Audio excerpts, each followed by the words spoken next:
Okay, so we have the Raw brand that's going to be bringing us WWE Fastlane at the Bradley Center this Sunday, March 5th in Milwaukee, Wisconsin. I hope this crowd is going to show up and they're going to represent very strongly because remember, we had got the Raw in Green Bay, Wisconsin. That really was pretty lackluster, so I'm really hoping that the Wisconsin area shows up and they show up strong at this pay-per-view event. I have not really sat down and looked at the entire card. I mean, I've heard some of the matches here and there, but to actually be able to say to somebody, hey, this is what's going to be going down at Fastlane match by match, like, I don't know. So we're going to be doing this in real time. I haven't looked at the card. I haven't even thought about the outcomes of the matches, all that. So let's go ahead. Let's have at it. So I'll tell you how I personally would love to see these matches go down, what I would like to happen, and then we'll sprinkle in what will probably happen. That's usually how we do it here, as we're doing a special installment of our Call That Match edition of the RCWR Show. So for our pre-show, we have Rich Swann teaming up with Akira Tozawa to take on Brian Kendrick and Noam Dar with Alicia Fox. It's going to be a tag team match. To those of you that want to know, Lee, have you checked out 205 yet? No, I continue to hear poor reviews for that show. It's not matching up to that cruiserweight tournament that went over so well amongst us WWE fans a couple of months back. It is what it is. Little bit of a backstory that we have for this tag match. We know over the past couple of weeks that Brian Kendrick has taken a strong liking to Tozawa, to a point he inadvertently, without Tozawa really knowing it, as he was broadcasting to other commentators and anybody that would listen to him in the WWE universe, Brian Kendrick I'm talking about, he basically was saying that he took Akira Tozawa under his wing, that basically he is his protege, that he's teaching him the ropes, showing him all what he can be through his proper teachings as far as excelling in the WWE, as far as excelling goes in the cruiserweight division. That only lasted a couple of weeks, as we had saw a scenario come about on 205 Live where Kendrick, somewhat confronted Akira, told him, hey, look, with my guidance, with my wisdom, with all of my experience, years of in-ring knowledge that I have, you can really excel here in the cruiserweight division. What do you say? And Tozawa, being a man of short words, understood exactly what was being said to him. No, not having it. No. So pretty much there's your instant Acme feud right there, as Brian Kendrick, okay, well, if you're not going to do what I want you to do, you're not going to come join my bandwagon, you're my enemy. And we've pretty much seen some cheap shots from Brian Kendrick, and that's pretty much how we got this whole deal going on. The whole Rich Swann, Noam Dar, I'm going to let you all, the guys that watch 205 Live, I'm going to let you all throughout the forums, chat, social media, update each other on if there's anything going on with Rich Swann and Noam Dar, because from what I've been seeing on Raw, nothing's been highlighted. Maybe they're talking about it on 205.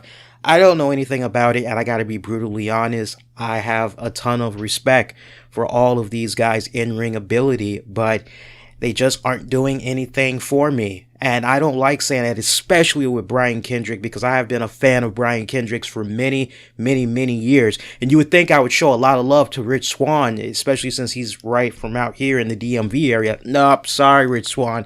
I got to be honest, I'm just not feeling it. I could care less about this card, quite honestly. I would not be disappointed if this match didn't even make it to the pre-show. I wouldn't be disappointed if this match wasn't on the pay-per-view card itself. Quite honestly, if I had to pick somebody out of this one, just to keep it a little bit interesting, just to kind of switch it up a little bit, I'm going to say Brian Kendrick and Noam Dar.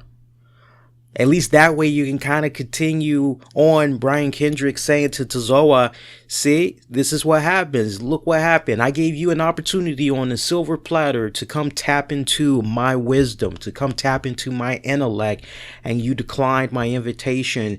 Now do you see what you would have been capable of Do you now realize that you made the biggest mistake in your entire life?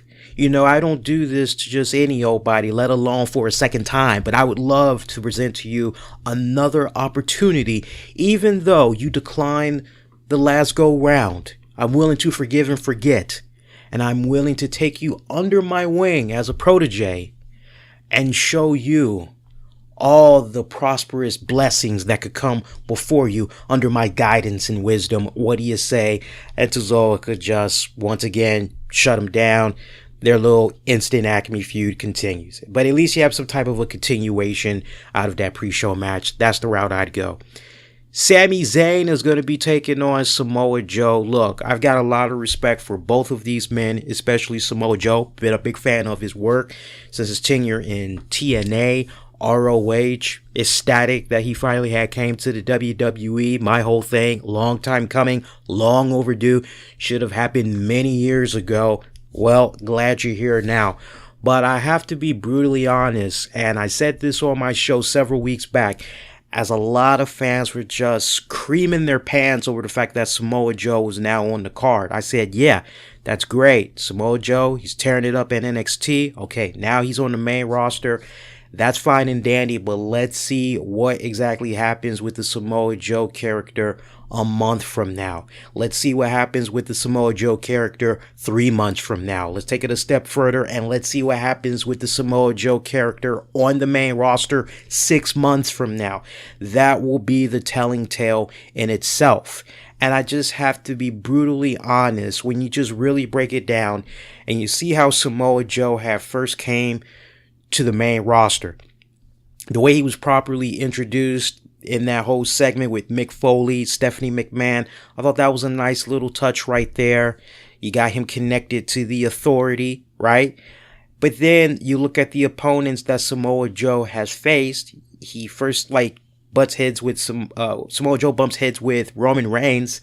That ain't really nothing, because Roman Reigns, he has done the deed for another opponent from time to time. So if you really stop and you think about it, Roman Reigns has definitely been at the receiving end of some defeats, even though it hasn't been just for the most part, a straight up Roman Reigns was beat cleanly in the middle of the ring. Usually, if Roman Reigns loses, it's because there has been some type of interference.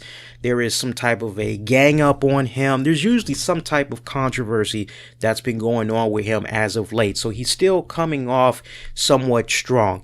So you look at what went down when Samoa Joe had first locked it up with Roman Reigns. We pretty much knew that for the most part, that was either going to be in a stalemate or maybe Samoa Joe was going to win because of some type of interference, some type of controversy that would come out of it as a result. And then we see somehow Sami Zayn gets thrown in here.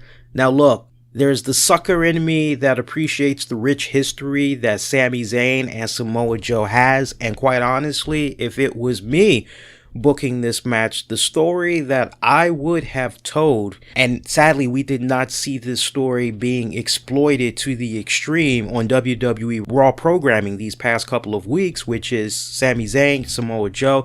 They've got a long history with one another.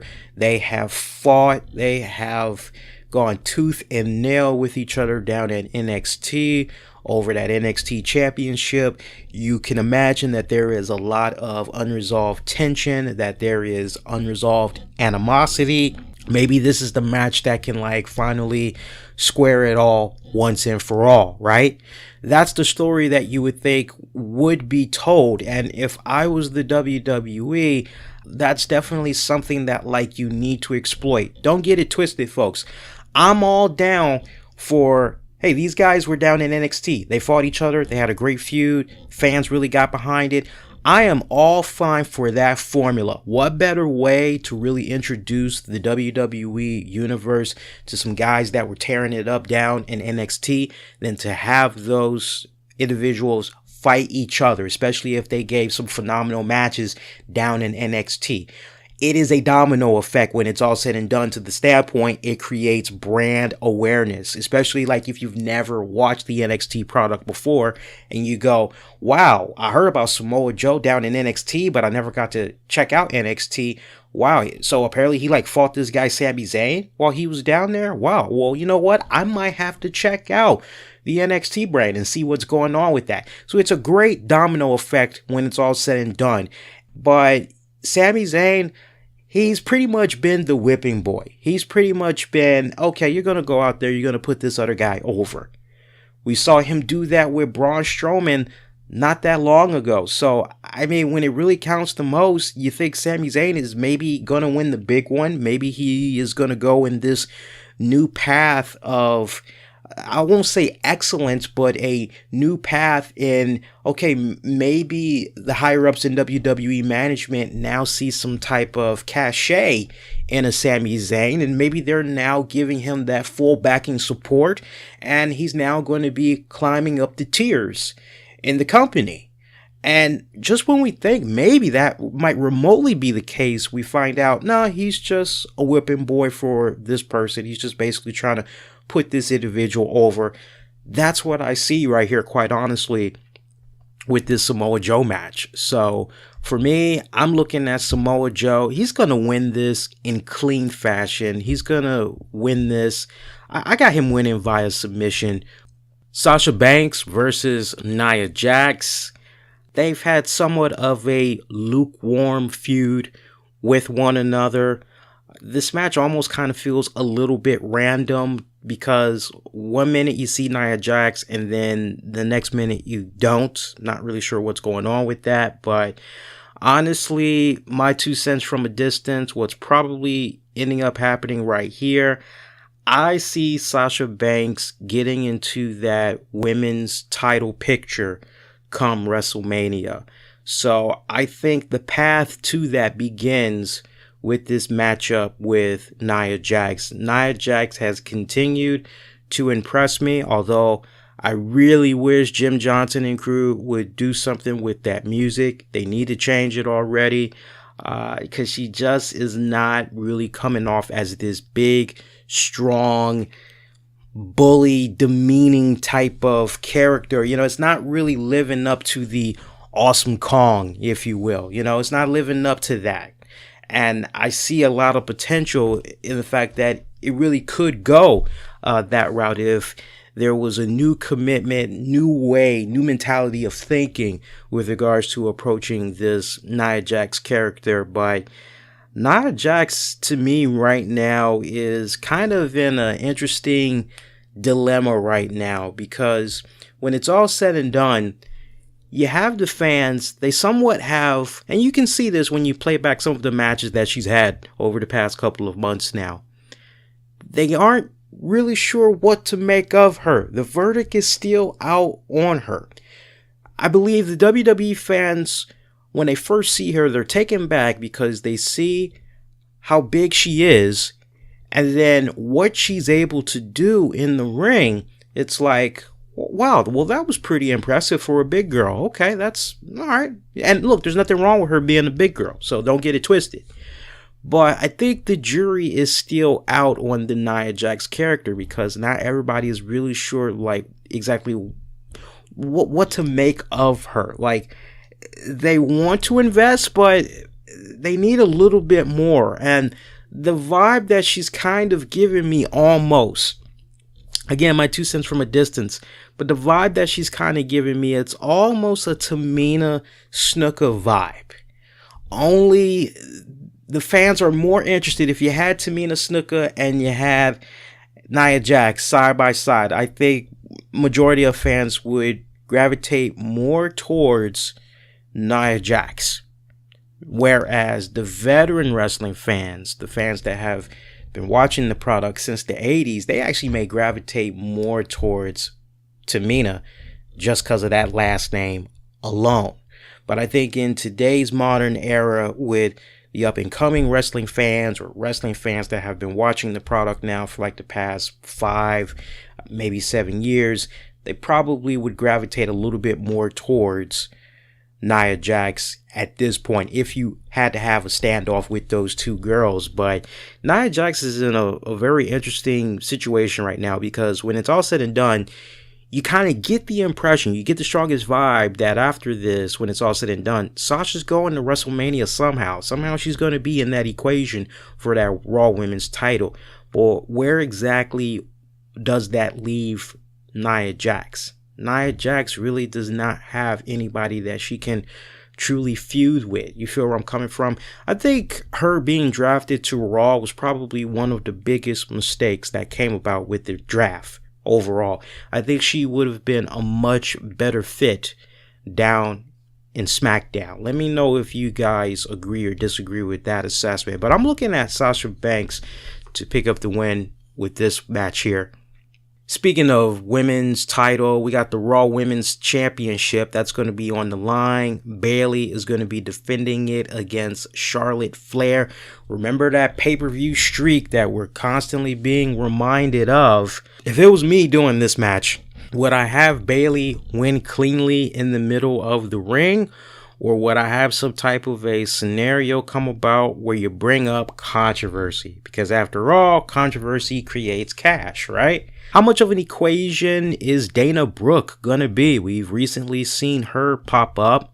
Honestly, if I'm booking this match, the way I would have this play out, I would have Dana Brooke show up in this match to try to assist Charlotte. And maybe at some point, referee is distracted. Dana Brooke's able to capitalize, poke to the eyes, or maybe she has some type of a foreign object, knocks Bayley over the head with it. Charlotte takes advantage of that. Referee gets ready to make the count. So you got a 2 count. The match continues. Maybe this prompts Sasha Banks to come out to try to help even the odds once again. Now, before you guys roll on this one, let me tell you why I would have Sasha Banks come out. Just from the storyline standpoint, think about the fact that over the past couple of weeks, we've had Sasha Banks basically, she's trying to be a good sport to Bayley, but when it's all said and done, she's pretty much been sticking her nose in Bayley's business. You can almost make the argument that the reason why Bayley became the Raw Women's Champion was because Sasha Banks had helped her out, plain and simple. So I could see a scenario coming about where Sasha Banks tries to do the right thing. She tries to help out Bayley, but it ends up backfiring, and it backfires in a way where Charlotte is able to capitalize.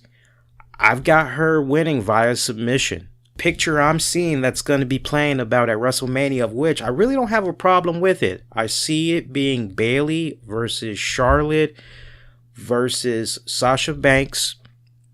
I don't know at this point if Nia Jax would be thrown in there. I don't really know if you really need a Nia Jax in there, but Bayley, Sasha, Charlotte for the Raw Women's title, yeah, I'm down with that. Sign me up. But that's pretty much how I would have it play about when it's all said and done. Luke Gallows, Carl Anderson taking on Enzo and Cass for the Raw Tag titles.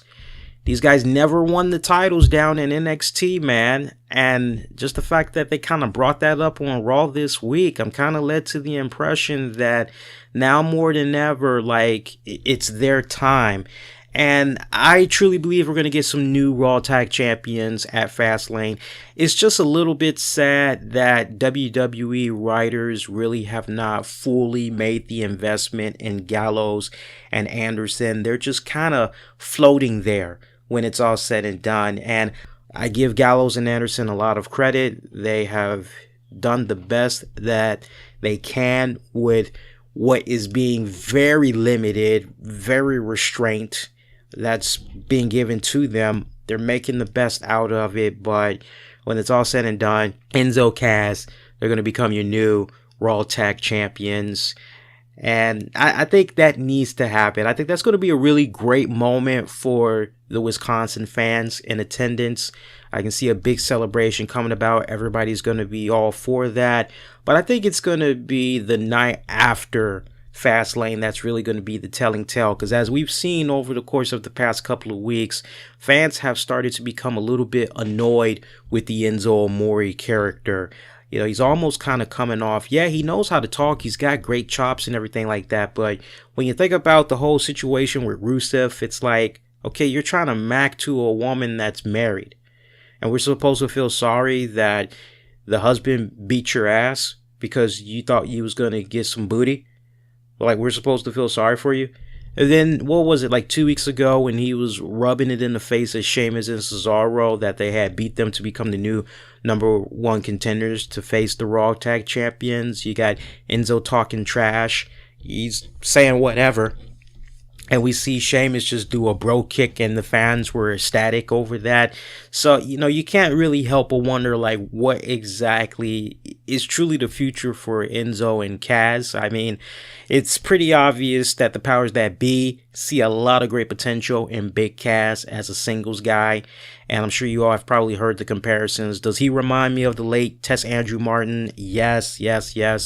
And he's evolving. He's coming along. Still a little bit green, but he's coming along. I'm really enjoying his evolution. Enzo, he may very well always be a guy that at best could maybe become a U.S. champion. I don't know about an Intercontinental Champion. Like, if maybe he were to go to SmackDown, I don't know about that. But if it were to happen, maybe an Intercontinental Champion. But to me, sadly, he kind of comes off to me as the new Santino Marella, and that's something that has been missing in the WWE for a good long period of time now. So I really would not be too surprised if somewhere down the road in the near future we may see Enzo teaming up with R-Truth, or we may see Enzo teaming up with Goldust, or some weird combination that just makes you go like, what the hell is this? Or Enzo and Titus O'Neil. Like, I would not be surprised. But one good thing that he has going on for him, he knows how to talk, he knows how to work that crowd. And when you have a gift of the gab like that, that's going to get you some brownie points with the higher ups. So, but yeah, I got new tag champions in Enzo and Kaz. Neville, Gallagher, WWE Cruiserweight title. I don't see Neville dropping this title. I don't. This heel turn for Neville was like the best thing to happen for him. And I have been telling people since I was watching NXT.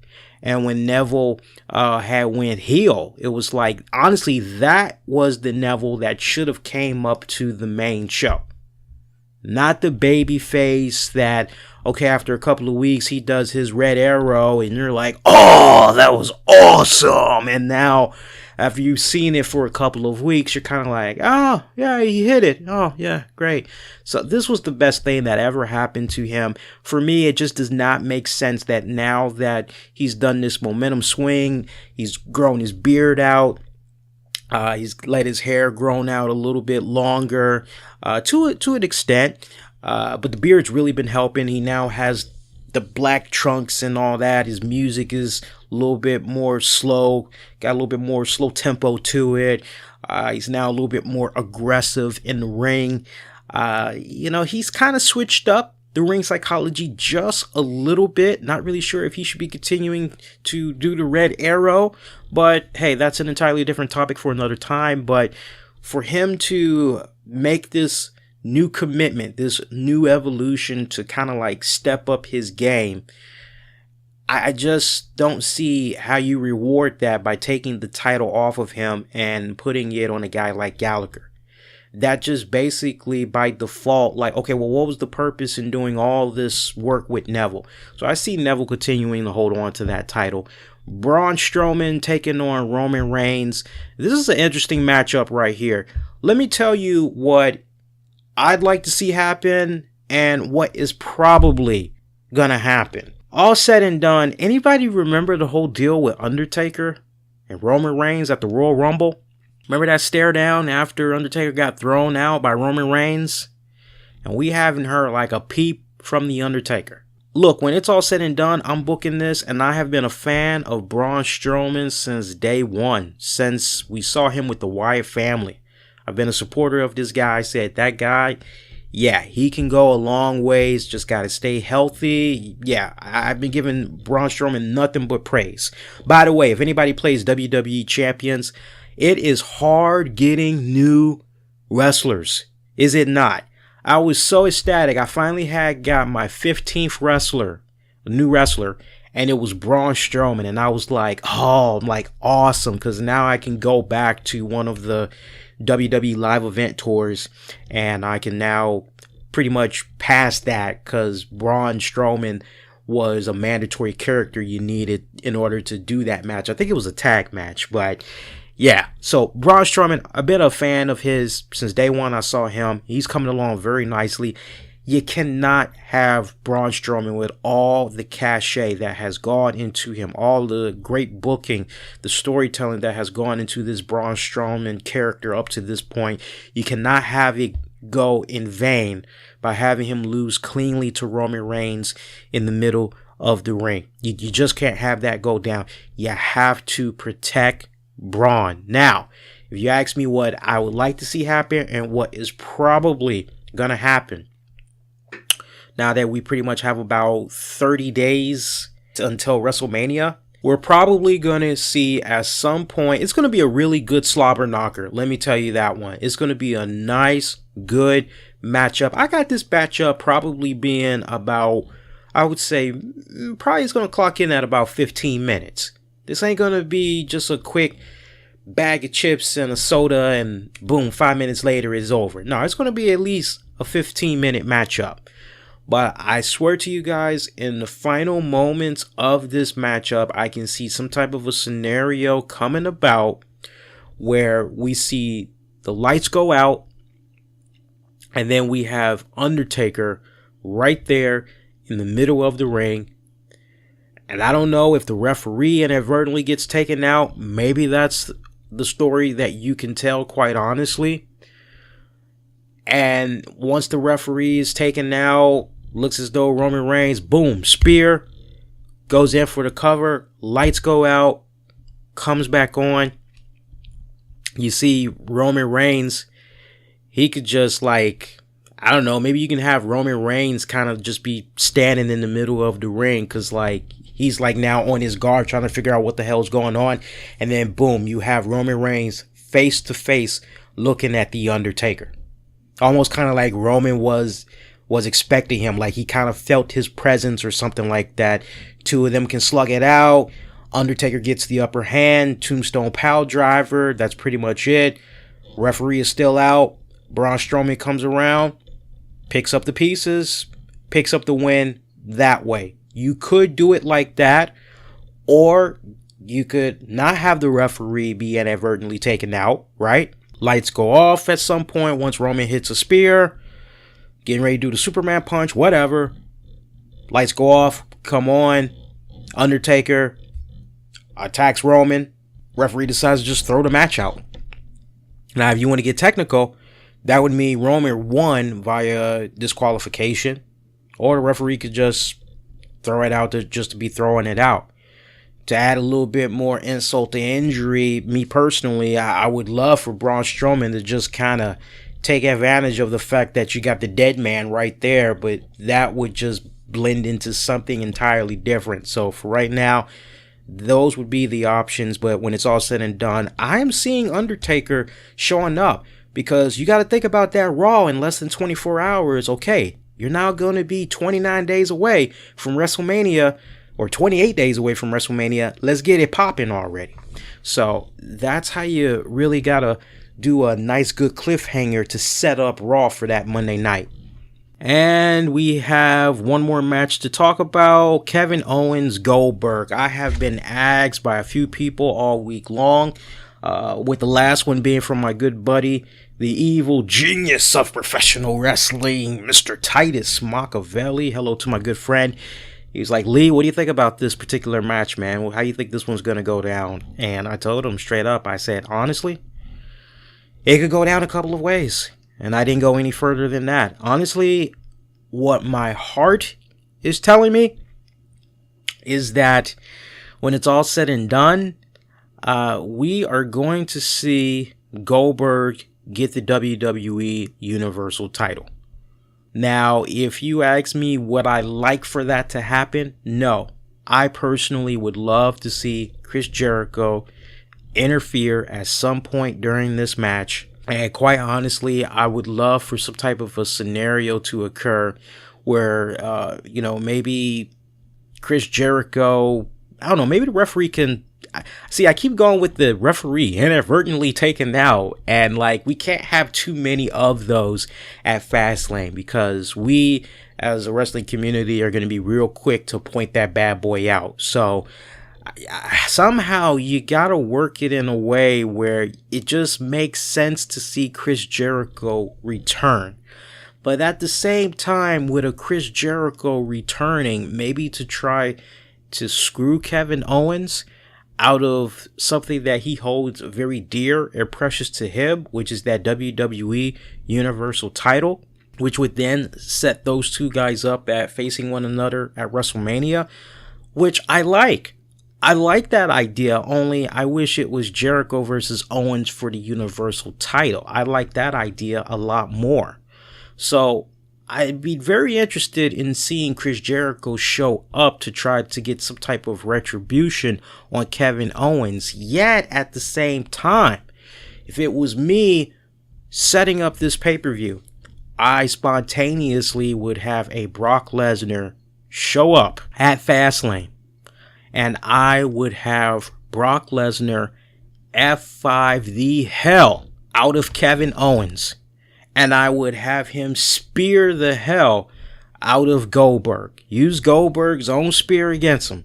You can maybe do a F5 to Goldberg as well. But when it's all said and done, Brock Lesnar drags the carcass of Goldberg over the body of Kevin Owens for the referee to count 1, 2, 3. I think no matter how you pan this out, as far as like what a fuck finish, your fuck finish of the night is definitely going to go down in that Kevin Owens Goldberg match. So just imagine the fallout from that. You're going to have Kevin Owens. He's going to be coming out like he's going to be trying to get his hands possibly on Brock Lesnar and Chris Jericho. It's like, which one does he go after? Honestly, if you really want to simplify things, you have Jericho come out for Kevin Owens, and it kind of works. But then, I don't know, maybe you could kind of have Brock Lesnar at some point not attack Jericho, just so things don't intertwine like that. Keep it as simplified as humanly possible. But maybe you could have Brock Lesnar come out, maybe while the referee is distracted, who knows, or he's taken out, but you have Brock Lesnar take advantage of a situation where he beats the crap out of Kevin Owens, F5s the hell out of him, sets up Goldberg. When it's all said and done, it's a very interesting dilemma that we got that's going on right here. I mean, there's going to be a lot of shenanigans in this particular matchup, but when it's all said and done, I'm just looking at things from a financial standpoint. Brock Lesnar still sells so tremendously at the UFC, despite the fact that now his legacy is officially gonna have a little bit of a blemish with those drug violations that came about, and no one could blame the guy for saying, hey, UFC, I'm retired, I'm done with MMA now. Alright, well, that's his right. But forever he's going to have that blemish. But regardless, the man still draws. And I think when it's all said and done, you need to have as many eyes on the WWE product as humanly possible, especially for the biggest pay-per-view spectacular event of the year in WrestleMania. Lesnar, Goldberg for the WWE title. Yeah, I'm down with that, despite the fact that some people may not really be feeling that. But that's how I'm looking at Fastlane for this Sunday. So one more time, take it from the bottom, work our way up to the top. I've got the team of Kendrick and Noam Dar over Rich Swann and Akira Tozawa. Samoa Joe over Sami Zayn. Sasha Banks over Nia Jax. Charlotte over Bayley to become your new Raw Women's Champion. Enzo Amore, Big Cass, they will become your new Raw Tag Champions. Neville retains his Cruiserweight title over Gallagher. Roman Reigns, Braun Strowman, that is going to be somewhat of a no contest, but if you want to get technical, Roman will win via disqualification, as I see Undertaker showing up in that one. Get a little bit of retribution from what went down at the Rumble a couple of weeks back. And I have Goldberg becoming your new WWE Universal Champion. And yes, I will be live for a WWE Fastlane after show this Sunday. So make sure you tune in. We're going to be doing a live simulcast stream. You'll be able to see me in the flesh on YouTube at youtube.com/the RCWR Show. And I will also be live on Spreaker.com. Again, I'll catch you guys Sunday, March 5th at 11 p.m. Eastern or immediately after the Fastlane pay-per-view event has concluded. Make sure you follow me on Twitter and Facebook at the RCWR Show. I'll catch you guys later.